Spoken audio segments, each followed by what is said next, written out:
Hi guys! Welcome back to episode 6. I'm Allie and I identify as asexual. Today, I'm joined by Dana, Steve, and Kitty's mom. Go ahead and introduce yourselves. Hey, I'm Dana. I am always around, but I'm actually in this episode this time. I am an aromantic asexual. Hi, I'm Becky, Kitty's mom, and I am an aromantic asexual. Hi, I'm Steve. I identify as a pan-romantic asexual, and I do believe I'm the only guy in the party at the moment. Yeah, we don't get a lot of guys that often. No. Today, we're going to be talking about Christianity and asexuality. Because it's known that Christianity has issues with homosexuality and, just LGBTQ in general. Because I believe the commonly cited book is Leviticus, but don't quote me on that one. There's three different spots. Honestly, I'd say the New Testament one is probably the most, actually cited, because a lot of people follow the New Testament and not the Old Testament. Right, a lot of people say it's the Old Testament. You can't listen to that. It dictates what you're supposed to not do or something. We all introduced ourselves at the beginning, right? And that was just, our orientation and stuff. Yes. Right. For this episode, we should probably also say, our religious standing, if you will. A little bit of history, just to give a little bit of context to stuff that we're probably going to end up saying. Yes. Okay. I'm atheist. I've been atheist my entire life, so I have pretty much zero experience with religion. I've only recently started kind of doing research into it. This will be interesting for me. So, I grew up in a Dutch Reformed church, went to a Christian school, switched to a different Christian school, went back to the original Christian school, and made all of my friends in my childhood from either church or Christian school. So I was very in a bubble of just other Christians. And I kind of started researching things through the internet and looking at things and thinking more about my beliefs and stuff. So I have a lot of random knowledge of both the aspects I like more about Christianity and aspects I think are actually really terrible. So, I don't know. Okay, well, Becky here. I was more or less raised here in the South as a Southern Baptist. Not quite as hardcore as Primitive Baptists or even Pentecostals are, but definitely very much hellfire and brimstone. I guess when I was in the military, so in my early 20s, is when I really started having trouble with what I was being told by the church and how they expected things to be and go. So I started researching other religions. I've read about every major religion and a lot of minor ones. And today I identify as a shamanistic Christian. I still believe in Jesus, I still believe in God, but a lot of the dogma that the church touts, I just can't buy it. I just don't, I can't see that being the way things work. It makes no sense to me. Alright. Cool. My, Steve? my experience with Christianity is a bit complicated. My family life was never particularly religious, but we ended up living in a small town that very much was for about 7 years. And in that time frame, through friends and other means, I eventually got kind of pulled into it all. And it was a Mormon town as well. So kind of one of the, I guess, more cultish offsets of Christianity, more or less. Yeah. So in that time, I only ever went to the church itself half a dozen times. I did manage to somehow get baptized in it all, but, it was never central in my mind, but living there as long as I did, it does kind of affect the way you view the world. Oh, yes.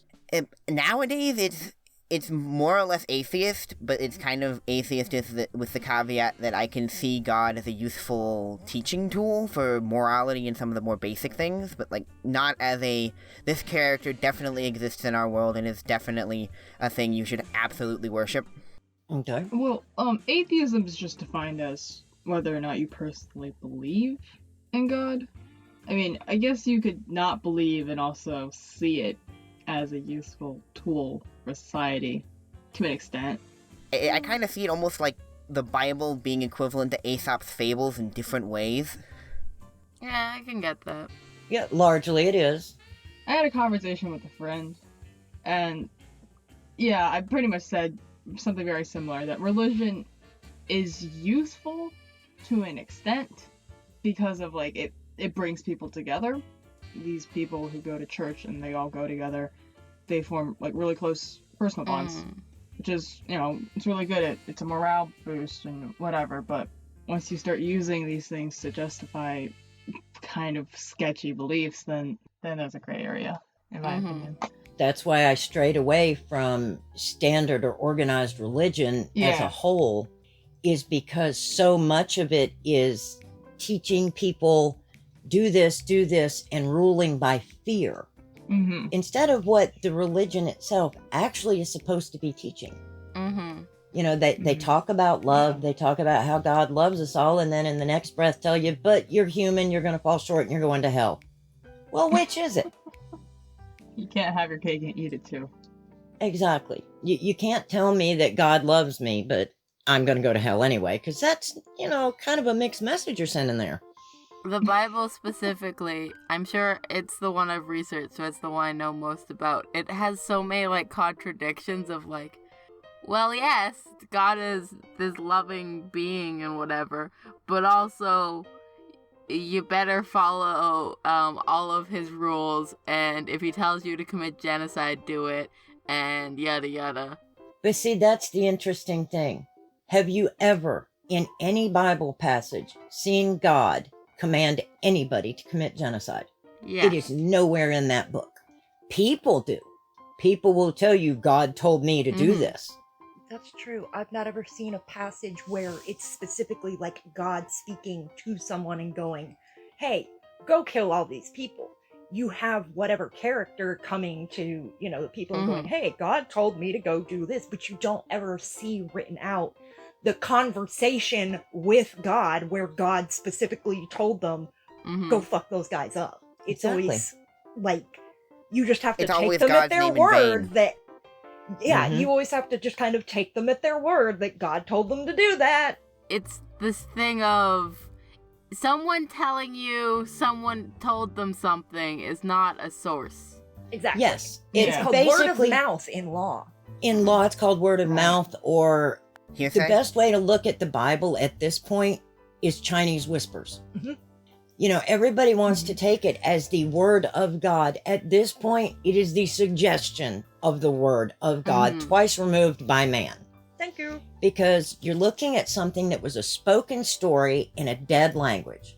Then it was transcribed into Latin. From Latin, it was transcribed again by King James, which is the generally accepted version of the Bible. And this guy hated everybody while simultaneously believing he himself was God. So everything in the book, with the exception of some of the major stories like the flood and the ark, the virgin birth, which these things occur in almost every major religion and even most of the minor ones. A group of people set aside to survive a flood. There's, you know, several of the major big stories have mirroring in other religions. So I kind of have to accept that, okay, these things probably happened. But this day to day, you do this, you do that, you do the other, that's where all of the big controversies come in. Because that's where it's left up to each individual person to take away what they do from that book, which has been so heavily mistranslated at this point. Anybody who's played with Google Translate for even 5 minutes knows how translating a language, the way I put it to most people, language is an imperfect medium to begin with. A lot of it is left up to interpretation and context.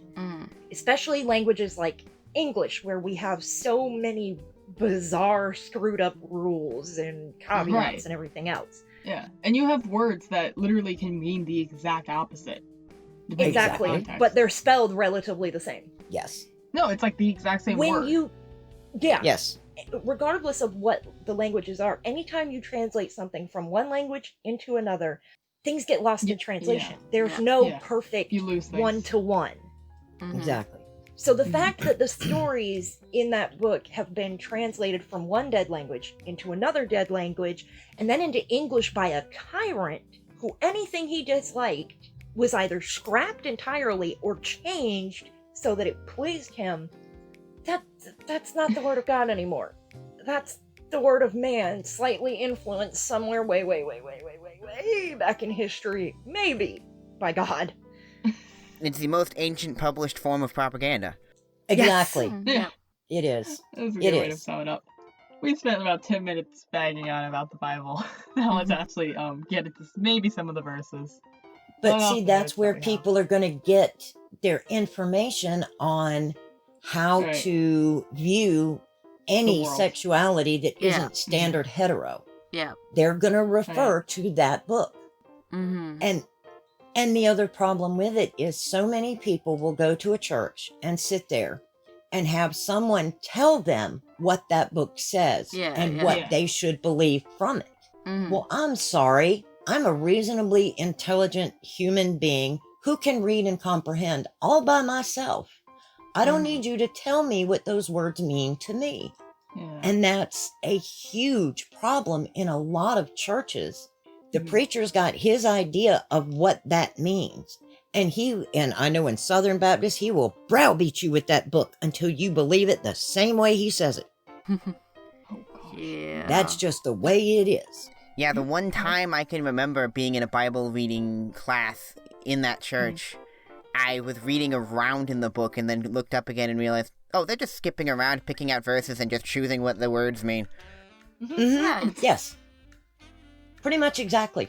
I'm under the opinion that you could support any point you want to from the Bible because books are a very easy to misunderstand medium.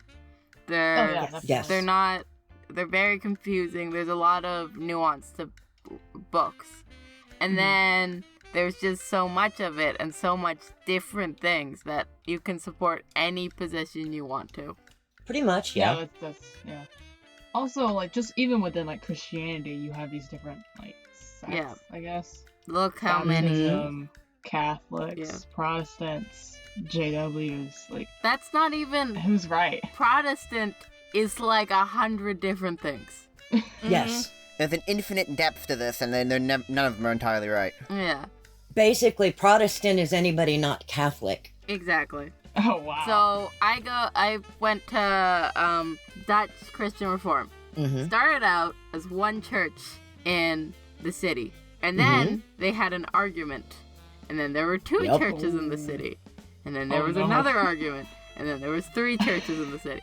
It's partly a joke about how stubborn Dutch people are. But like... But that's also very true of a lot of religious organizations. It's...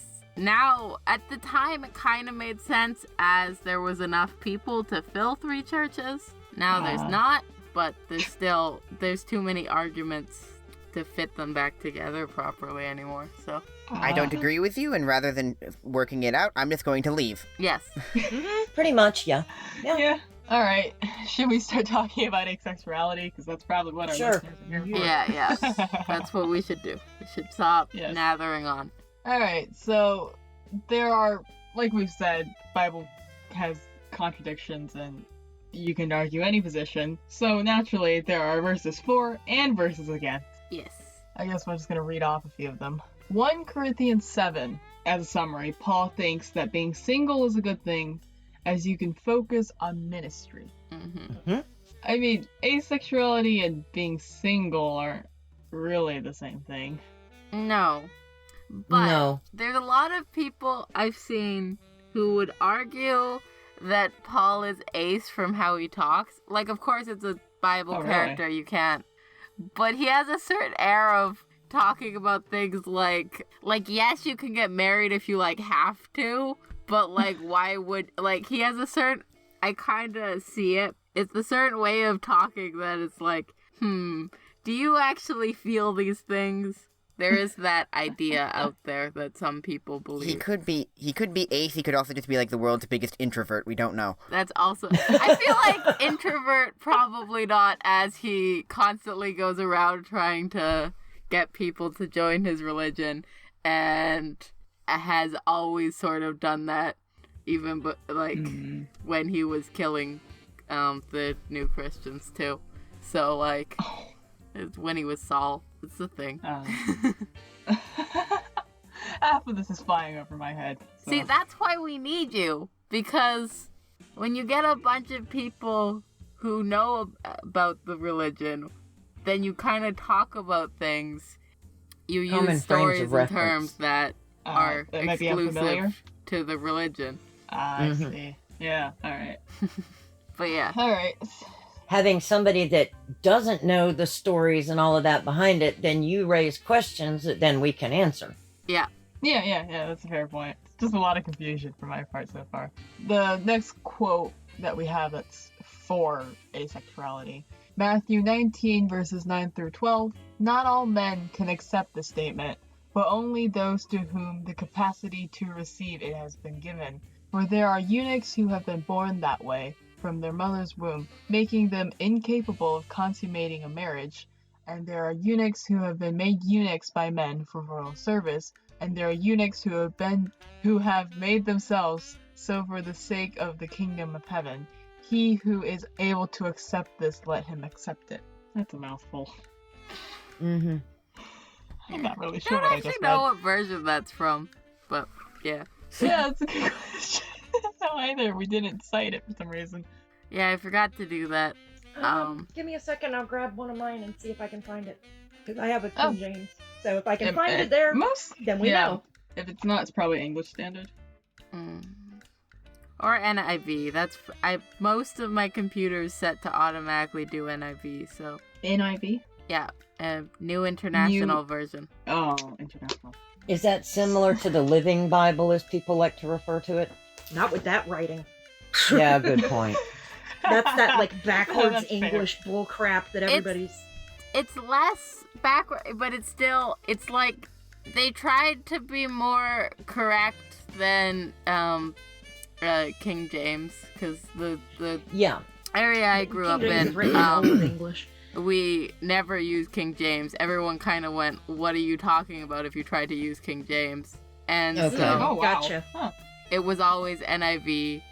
So Which is interesting because I believe most of the NIV stuff is just a more straightforward translation of the King James. Oh yeah, for sure. Yeah. It's still Oh, really? Okay. There's still problems with it. A lot of problems with it, and it still follows the King James, but it doesn't use quite so much confusing English. They tried to simplify Not so King obtuse. James, basically. Oh.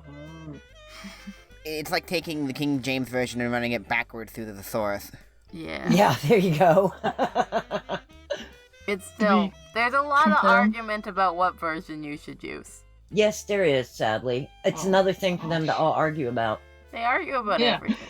They really do, and it's kind of sad. You get so bogged down in the minutiae, you forget the really important parts of it. Mm-hmm. You know, loving one another, being decent people, not going around murdering, stealing, doing all the bad things. Mm-hmm. But we gloss that over and argue about tiny little details. It's pointless. A common one that I've seen around here is, should you baptize them as a baby or as an adult? What? It's a very big argument. Yeah, sadly, it is. Some people believe that the minute you're born, you've already sinned, and if you die before being baptized, you're automatically going to hell. Well, Yep. you have And no others- chance. If you Exactly. if you say by definition, you are flawed. Some people would you're argue less. you shouldn't get baptized until you can make the decision, and as Right. a baby you Okay. can't make the decision. Yeah. So, I found it. yeah, found it. Someone define baptizing for me really quickly, because I'm not sure I have the right idea. Okay, baptizing is typically you have come forward in the church and acknowledged that you want Christ to cleanse you of your sins. You want to be part of that church, or at least the church as a whole. You want to be Christian. Mm-hmm. Okay. Then the preacher and generally some of the elders counsel you for a bit, and then they dunk you under the water, and you stand up after you've been dunked in the water, and ta-da, Christian. Pretty much. All your sins All of your sins up to that point have been washed away, and you're starting with a clean slate. So wouldn't you want to do that as late as possible? Yeah. No, because see, here's the thing. Once you've been baptized and you have that clean slate, from that point forward, as long as you are repentant about the sins you've committed, truly sorry for them, you'll be forgiven for it. Yeah. But until you've been baptized, you don't have that clean slate to start with. At least that's the argument I've heard. But I don't know that I buy that argument. But wouldn't you worry, like, baptizing an infant, wouldn't you be worried about drowning them?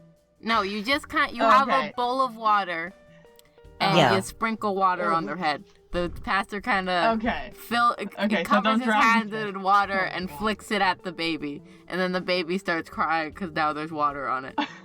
Generally. Although I have seen some that like full on dunk the baby, and I'm like, dude, that's a baby. Most places don't. They will automatically hold their breath. Do that to your children. Oh my gosh. Still, what I've always seen is you kind of flick water at them 3 times while saying the certain thing, and it's the parents offering their child to God as like they will raise this child as a Christian. And then the church all has to agree to help raise this child good. And yeah, but like the kid doesn't get to choose. No, they have no choice in it. They have, later on, we have a thing that's like adult baptism minus the water. Right. Where you basically acknowledge that yes, in fact, you are Christian, you wish to remain Christian, and you've done you've done the classes, you understand what this church believes, you want to be a member now. Right. Okay, so I found the thing about the eunuchs. Now, granted, mine is going to be more dense. Because it's King James, and this well Bible, and truly. This Bible was a hand-me-down from somebody.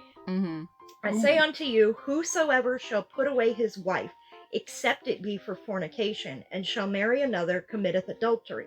And whoso marrieth her which is put away doth commit adultery.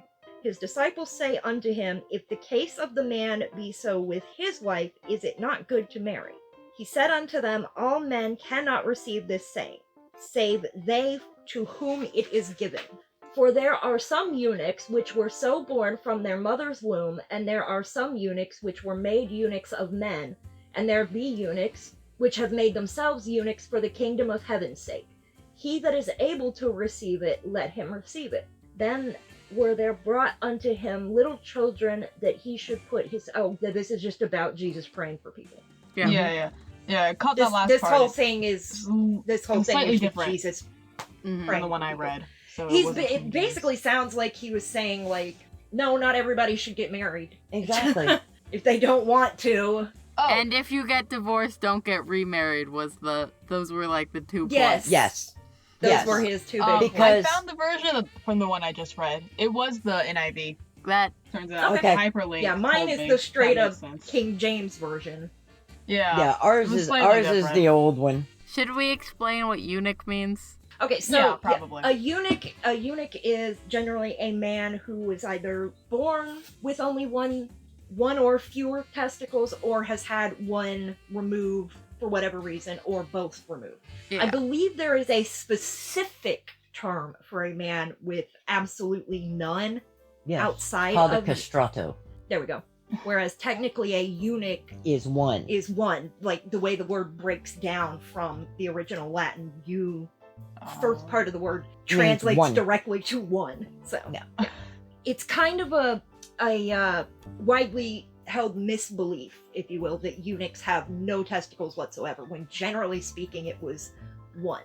The reason for doing that historically, especially for like royal service, was to have strong, capable men who could defend your priestesses and your daughters, but with only one testicle, their sex drive and their hormones and whatnot were greatly lowered, so it was less likely that they would take advantage of your royal daughters or the priestesses. It was, and also that if something did happen, they were less likely to get pregnant. I see. Yes. Okay. Now, of course, the reason you would do that if you were entering into the service of God would be so that your sex drive was reduced. And if you were supposed to swear celibacy, it would be much easier for you to maintain that. Okay. Again, like, you gotta make the distinction between asexuality and celibacy.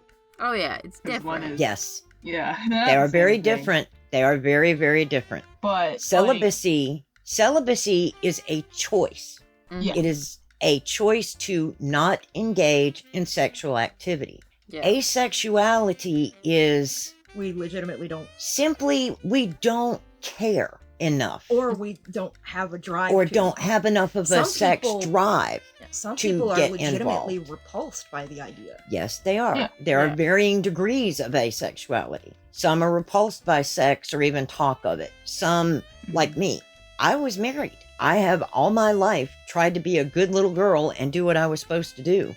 It wasn't until in my mid 40s that I went, you know what? I just don't care. I just don't. Yes, sex is fun. It can be a lot of fun. So can reading a book. Okay, I'll be honest. So can eating a bar of chocolate. It's not worth the price to me. You know, you have to be so vulnerable with another human being, and there's so much physical energy put into it. And I'm sorry, I would rather save that energy for other things. I'm a really good person to have as a friend. I am lousy at being a romantic partner. It's the too much effort, not enough payoff thing again. Yeah, I mean, yeah. well, when I care for somebody, I care for them totally. I will back my friends up to the gates of hell, inside if I gotta. But when it comes to a romantic partnership, I don't love that person any more than I love all my other friends. Does that make sense? Yeah. So I never really understood that whole, I would live or die for that person. I would do that for everybody I care about.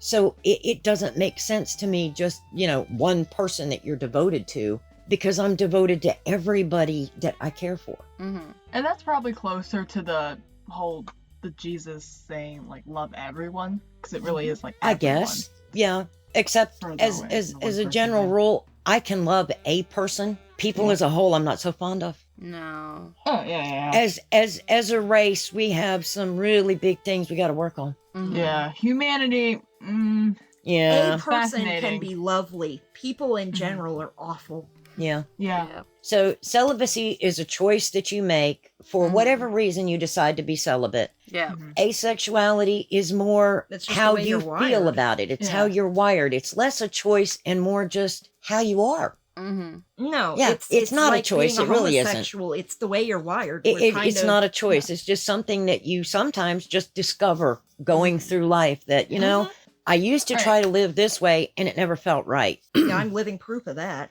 With eunuchs, it's more about, like, libido, whereas asexuals can have a very high libido. Like, that's not, those two things don't correlate. No, they don't. Nope. Yep.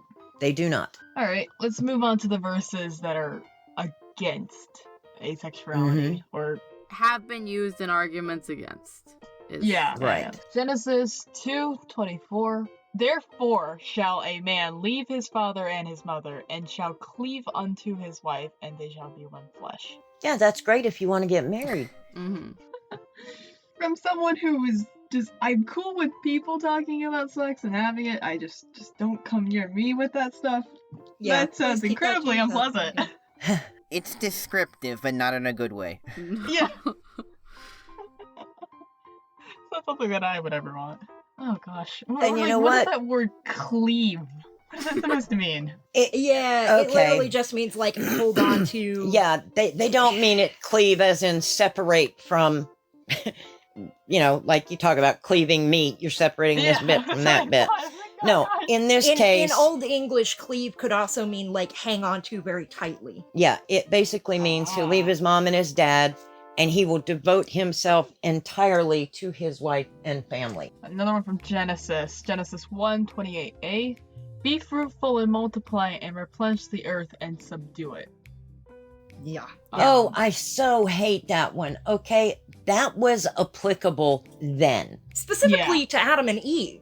Yeah, Mhm. specifically Yeah, of to course. Adam and Eve and the first people to leave the garden, okay? The world is overpopulated. It is so overpopulated at this point. If Which you are is still why- using that as an excuse, you're being such a jerk. Which is why, as time has progressed, the rates of homosexuals, asexuals, people of alternate sexualities have grown with the population. We're basically nature's inborn population control. Yes, Mhm. inherent population control. Absolutely. Every species on the planet has homosexuals and even asexuals. Humans are the only ones who persecute theirs. Yep. Mhm. In regards to this one, I've seen it used a couple of times to try and essentially emulsify themselves of blame for using it to create a large family of like 4 or 5 kids, which isn't necessarily what it's meant in the first place. Right. Or ridiculous sums of children, yeah. There's that and the whole quiverful movement. What? Yeah. Yes. So there's a Bible verse about how children are like arrows in your quiver, and you And you want to shoot have them out. a full. I don't know, and you want to have a full quiver. So people take that as you should have like 10, A dozen 15 fucking- kids. Oh. Okay, no, but see, no. there again, that was a point in time where the Yeah. infant mortality rate Mhm. and child Yeah, mortality that's rate fair. was Yeah, far, yeah. far greater. It was also Yeah. during a time when most people worked hard labor. They had farms and things like Yeah. that. Yes. And having more kids was you had more hands to work Yes. the farm. Yes, It's absolutely. why we see in countries that have higher mortality rates and do Like more hard Ethiopia. labor, you need more children Yeah. or you're screwed as when Yeah. you get old. Whereas Yeah. Well, like also in Ethiopia, where they have such a problem with starvation, mhm. everybody Mhm. keeps saying, well, if they had less kids. But their thinking is the more children I have, the more likely at least one of them One of Yeah. them will survive. Yeah. Yeah. Mhm. It's absolutely You have a backwards, lot of the but that's their thinking. You have similar problems in like rural China and in Mhm. very rural Mhm. Oh, yeah, areas of definitely. India and in very rural Middle Eastern countries. And Mhm. you know, a lot of people tend to point at like Africa as a whole and go, "That's where all your starving children are." It's like, No, No, that's they're not pretty true. much, we have them here we too. have them here too. Mm. Yeah, Oh, yeah, it's definitely. just Yeah, it's basically anywhere that the population has to play by quantity, not quality. Yes. exactly. Oh, yeah, that's I know Thailand is terrible in the slums and Oh. whatnot Mhm. for mm, starvation, for a lot of problems. Mhm. Yeah. A mhm. lot of problems. It's you see a lot of families with like higher income that have less kids. Yeah. Mhm. They go for the quality over the quantity in this case. Yes. Yes. Here's Which- my personal thing. I have such a problem with these people, regardless of their income, their livelihood. Like, you could be the richest mother effer on the planet, and if you had 15 kids, I'd still give you side eye. Oh, Mhm. definitely. I have 2 cats, and mom has a dog. It's me, mom, and my grandma, her mother, in the same house. Uh-huh. We had a little stray that showed up on our porch like Yeah, 2 weeks tell me ago. about We that. just took her to the shelter yesterday because, as sweet as she was, and as much as we would have loved to have her, we are 3 people with 3 animals. She was scared of the dog to begin Oh. with, and neither one of my cats. Scout might have shared all right, but Celine does not like to share. She tolerates her brother Barely. barely. There are not My enough issue hands. with people who like collect a crap ton of animals or have a crap ton of children, there are only so many hours in a day, and people only have so much energy, even if you don't have chronic health problems like I do. Mhm. Mhm. To have so many children or so many animals, it is physically impossible for you to give each and every single one of those other living, breathing, thinking, feeling entities the attention, love, and care Yeah. that they deserve, that they need to thrive. And you often see the older kids tasked with taking care of the younger kids. And it causes all kinds of that's not it- fair for the problems and resentments and Yeah. Yeah. issues when they grow up. Yeah. So that whole go forth, be fruitful, and multiply thing, that was great back in the day. It's Mm. not It is Don't no do it now. longer Please don't do it now. applicable. Please don't. do Next not. one. I'm reading this one. This is going to be bad.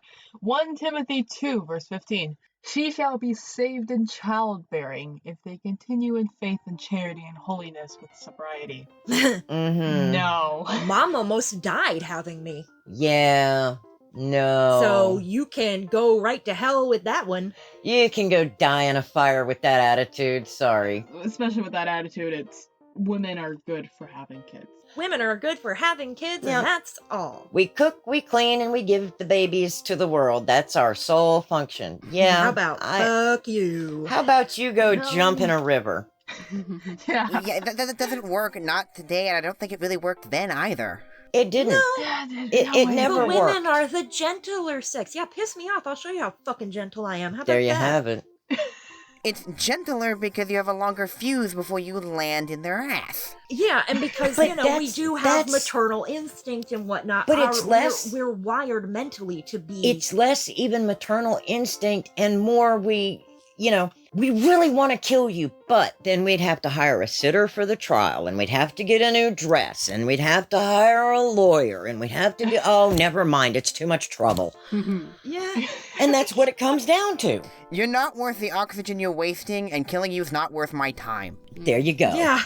Exactly. It's less being the gentler sex and more being the one that thinks about the possible consequences before we commit to the action. Estrogen is good for that. It really breaks down a lot to the way our brains are wired and, like, chemicals Mm-hmm. that are prevalent Yeah, in definitely. each sex. Being less impulsive, I guess.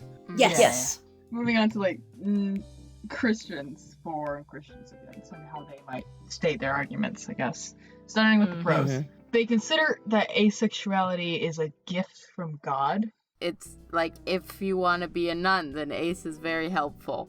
Mm-hmm. Things like that. Yes. Yeah. To Yes, serve because your God, chastity is essentially. guaranteed. Mm-hmm. Yeah. If you want to be celibate in general, being ace and not having to impose as much self-control is just generally a useful feature. Yeah, Yeah. yeah. Right. Yes. Right. 1 Corinthians 7:6-9 is also. This I used. say by way of concession, not of command. I wish that all were as I myself am. But each has a particular gift from God, one having one kind. To the unmarried and the widows, I say that it is well for them to remain unmarried as I am. But if they are not practicing self-control, they should marry. For it is better to marry than to be aflame with Oh passion. gosh. Alright. A lot of people marry to have sex, not Yep. because they want to Yes. get married. Yes. Yep. It's such a huge That's kind of- problem, and like It divorce is. rates. That's why the divorce rates are sky Yeah. fucking high. And that's why divorce rates are higher amongst Christians. Oh yeah. Yes. Because you have a bunch of Christians that say I rushed into it after knowing this Mhm. person for like 2 months to get married. Yeah, because Because they they had didn't sex. want Oh, God. want to commit a sin. Mm-hmm. It's like, Having sex out of wedlock marriage is a mortal sin. it's So just get a married. ceremony. It doesn't change your mindset or anything. Nope. No, it does not. And it does not give you any more maturity to get No. married Nope. either. Yeah. It's not like suddenly you're a man or suddenly you're a woman. Congratulations, you have a shiny ring and you did you stood in front of a preacher and he said, great. Yeah, there's also the element of liking the person for their physical comfort and then marrying them, not being Yeah. with them a bunch, and then realizing you two are Oh, completely wow, I incompatible. hate this person. Yep. Like, what do you do, right? There's groups that will only ever double date. They Mhm. don't spend any time alone with each other until they're married. Like, Right. then Yep. how are you supposed to know whether You or not don't. you're compatible? That's- Yeah, how are you going to get to know them? You don't. You They can't. don't. There it is. It's the impossible. problem. You make this commitment based on literally nothing. Mm-hmm. Yeah. If you're going to do that, you might as well engage in the prearranged marriage and Mhm. just, Yes. let your family or somebody who What's the knows your point? taste pick somebody out, and then y'all Yeah. go be married and try to make a life out of And it. you hope Stockholm honestly- syndrome kicks in. There you go. I mean, now granted, there are some people who have been part of arranged marriages who do grow to love their Oh, yeah. spouse. Yeah, Sure. yeah. yeah, We're it not can saying that happen. it can't happen, but also it's And I could fall in love with an ape tomorrow, but it ain't likely. Mhm. The other option on that double dating thing is just admit that you're poly and go on with your life. There you go. There you go. That worked out. Of course, a lot of Christians are also against premarital sex. Mhm. Mhm. Oh, yeah. A Highly. lot of people don't realize that they're gay, ace, something else that's not compatible with their significant other until the night of their wedding. Mhm. Yep. And they try to do it for the first time, and it doesn't work. And oh no, I've just sealed this life bond to this other person like a few hours ago. What do I do now? You're fucked. Yeah. It's the It's the whole purity culture thing is a Yes. serious problem of you can't have Mhm. sex before marriage, you're disgusting if you do, that sort of mindset. It's that shaming. Yeah. Yes. Allie, do you know what the gum and cupcake metaphors are? I know the chewed gum metaphor. No. So the What is chewed that? gum is if you have sex before your wedding night, you're like chewed gum. And Yeah, who's gonna and want you're chewed impure. gum? Yeah. What? The Oh, wow. cupcake That's- metaphor What's the cupcake is it's usually like in youth groups. It's not super common, but it's a thing one? Okay. where they have a bunch of cupcakes for the kids, but one has like a finger mark come out of it, and no one takes Oh, that one. God. And it's like anytime you have sex, it's like with someone else, it's like a finger mark from your cupcake, and no one's gonna want that. That's Yep. Oh my god. objectifying. I just want to point out the hypocrisy of you are marked with sin from birth, but you also can't sin because, well, that would be impure. Mm-hmm. There you go. Like, you're already tainted. Bingo. Southern Baptist logic What right the- there. There it is. That is something they preach hard core in Southern Baptism is original sin, but also, Yep. Yeah. yeah, it makes Yeah. no sense. See, Mhm. that's why I had so much trouble with it. All right, and the other argument for asexuality is that it's better than being gay. Mm-hmm. I don't know how to even begin with. This is so untrue. You can't have that comparison. No. It doesn't make sense. They're both not a choice. Mm-hmm. I can't.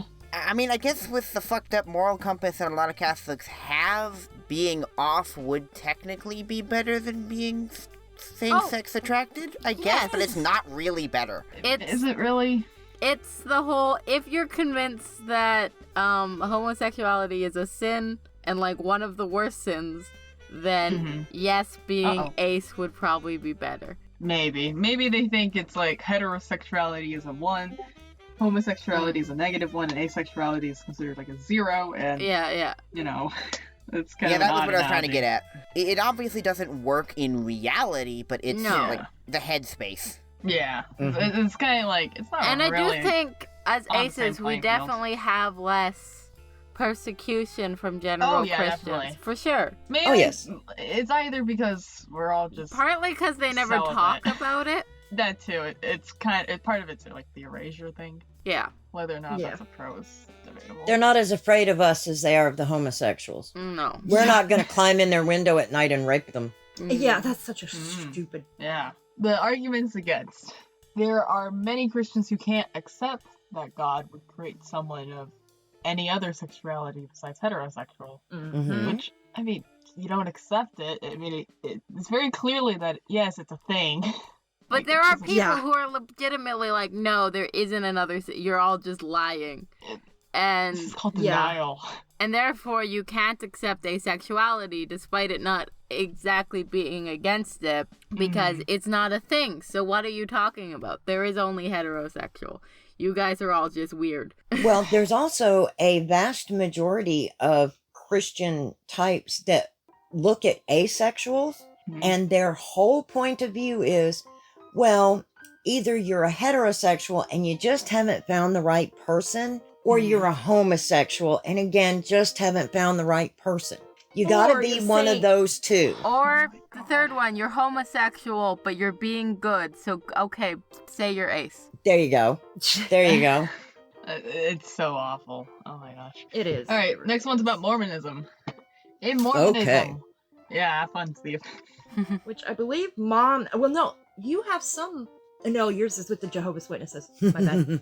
In Mormonism, while sex outside of marriage is one of the worst sins ever, sex within marriage, and marriage itself, is one of the most holy things that anyone could ever do. In fact, according to Mhm. Mormon theology, if you do not get married and have children, it is literally impossible for you to reach the highest tier of heaven. You can go to heaven, but you'll never be as close to God as those people who have fulfilled their life mission. Basically, your life mission is to reproduce. Yep. Mhm. I've got a couple of high school friends that are screwed, but that's not the point. At least with Mormonism, it's not just women who are boiled down to their reproductive capability. They're more they're more equal with it because it goes both ways. It's like, oh no, male or female. If you don't make the babies, you fuck. You can still go to heaven, but God won't love you as much. Yeah, for some It's the reason. dumbest thing ever. I vaguely remember Mormonism being associated with, like, the pioneering in the U.S., so it might have had something to do with that, why they were both going that direction. Ah. Isn't Okay. Mormonism, they believe that Jesus came to North America after? Because he did. He did. They pilfered that notion from the natives. Yes, they did. They There was also something just about didn't a gold steal his plate name. or something, I don't remember. Yes, Kokopelli, the hunchbacked flute player.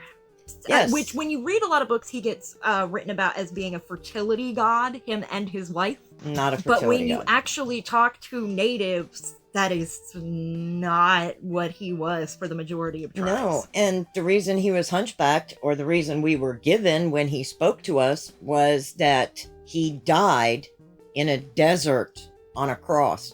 And these are the physical remnants of that death. But he and his wife came to the natives to Sure tell did. us all about how, you worship all these spirits and whatnot, and you think them gods, and it's okay to, sing the praises of the spirits, because you should. They're very helpful.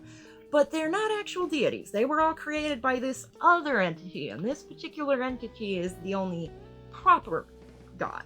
And see, that's the thing that ticks off most really good Christians when they want to lump a lot of us natives in as being heathens. Pagans. We believed in only one God about 500 years before they ever showed up here. Yep. Mhm. They like to take the credit for making us all Christians, and they're no longer pagan. Motherfucker, we were like that before your ass had showed up. You just didn't like the verbiage we used. Pretty much. Yeah. You confused us with that three who are one thing. Yeah. There's one god, but it's not my god. It needs to be my god so I can screw you all out of all of your cash. There you go. There it is. Yeah. Alright, expanding on the thing about people thinking that other sexualities, or specifically asexualities, actually don't exist. Quote from David Nantes and Scott Opperman.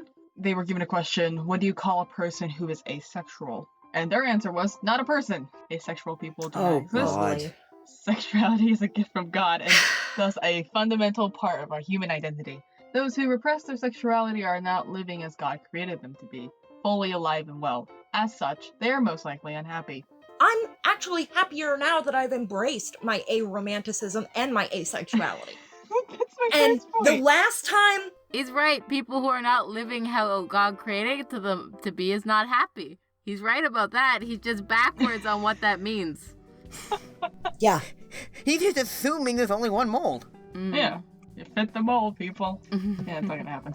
No, thank you. the last time I meditated and spoke to God in my own way, she was perfectly content with me to embrace my aro-aceness. She didn't give a damn. She's never given a damn about anybody embracing How they were made. how they were made. Right. When I talk to her, she's just like, go forth, do you, be happy. Just try to be a good person while you're at it. You know, don't hurt people. Be a good person. Try to be decent. Do us what you wish. Try to make the world a better place, and I don't care. I would almost imagine a just god would be more like, yeah, okay, you're that way, yeah. go do that. Don't lie to yourself, it'll do you more damage, and I'll actually throw you Exactly. down there if you do. Exactly. Precisely. Yeah, all right. And also, the idea that if you're married and your partner wants sex, then you have to have sex with your partner to fulfill their needs no. and wants and desires. 1 Corinthians 7, verse 3. The husband should give to his wife her conjugal? Her conjugal. Conjugal. I can't read, sorry. You're good. I'm gonna You're reset good. That's okay. We're both The both husband- like stupid English major type people, so Ah. we know all. We pretty much know all the words in a number of languages, actually. The husband should give to his wife her conjugal rights, and likewise the wife to her husband. Or at least this time it's a two-way thing. Yeah. Yeah. Yeah, the one directly That's- after that's- it is the one that pisses me off. See, that's been rewritten because in the original it doesn't talk about what she gets, only what he gets. Oh no, the one you're thinking of directly follows. Mm. Yeah. it's 7:4 is the wife does not have authority over her own body, but the husband does. And likewise, the husband does not have authority over his own body, but his wife does. It is, so it's still two-way. But also, you don't have authority over your own body. Yeah, it's That's Yeah. a blatant lie. How about screw you? according to Christianity, marital rape is not a thing. Yep. Believe me, I'm aware of that. You're also aware that it very much is. I'm also brutally aware that it, in fact, is a thing.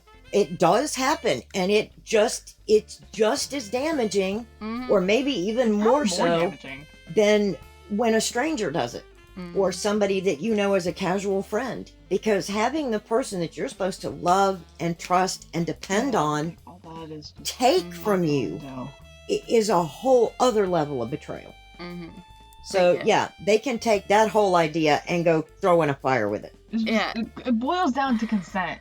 Yeah. Consent regardless of the situation. Even if you're married, that doesn't give consent. Fully. Because of purity culture, a lot of aces do not realize they're ace. Or they think, I'm lucky I don't have these sinful thoughts. And of course they will come in as soon as I get married. Yeah. And then you get married. And then it doesn't fix, quote unquote, it. Right. And then marital rape's not a thing. And you have to be ready to give to your husband or wife, but generally as soon as it happens. As soon as you get married. And it's just like... And you're not allowed to get divorced. It's a lot. I mean, if you want to go extreme purity culture, you have those fundamentalists that just say, you're not allowed to kiss. You're not allowed to really spend time together, which is what we covered beforehand. And it's like, you're supposed to figure that out on your wedding night. All of it. I'm very against not having sex before marriage if you're considering marriage a lifetime commitment. You should know whether you're physically compatible or not. Are you for or against premarital sex? I'm for premarital sex. Okay, it's more clear that way. Yeah, You do not buy a car without test driving it, do you? I was about to go to that same analogy. You're going to commit to a lifetime of being with just this one person without knowing whether or not you're compatible? To be fair, you could discover a lot of your compatibilities in just open, honest dialogue. But how many folks do that? I would honestly say you should go so far as actually living together for a few months before you even consider the idea of getting engaged. I've been engaged 4 times in the course of my life. I never married any of them, of course, but I've been engaged 4 times, and every single time I was adamant on a long engagement, at least a year, where we lived together, because otherwise there wasn't really a way to know for sure how well it would go once we were, married, and neither one of us wanted to be married just to get divorced later and find out, after we're married that, oh God, if we actually live with one another, we can't stand one another. Yeah. Because a lot of people, it's like, you're great to spend time with, but if I had to live with you, I think I might just throw myself out a window. Yeah, also, I'm not... There's a huge stigma surrounding divorce and how it's so awful. And you can't divorce. Immoral and terrible. And it's like, it's probably worse for you if you stay in that marriage. Just divorce. It's definitely worse for you if you stay in that marriage. Always. A divorce doesn't necessarily mean a marriage failed. It means you've changed as people and you're no longer compatible. You can have a perfectly nice divorce where you still like each other after. And it's friends and, you have a really... It's very rare. I'm still very good friends with one of my exes. Yeah. My parents are divorced and get along better separate than they ever did together. Yeah, sometimes a marriage just needs to come to an end. It's how it is. A bad thing. People grow and change. It happens. That doesn't mean it was necessarily a bad marriage. It just means they're different people now. Exactly. Yeah. All right. Thank you for listening. If you would like to see behind the scenes stuff, you can follow us on Instagram at knightsofknope and Reddit /knightsofknope. You can also email us at acasualexchange@gmail.com. We would love to hear from you. Send us any comments, concerns, or questions. And if you would like to be a guest on this podcast, also DM us or email us. A Casual Exchange was created by the Knights of Nope. Production and editing credits go to Dana. This podcast is hosted by Allie. Music credits are in the description. That's all, and we'll see you guys in 2 weeks.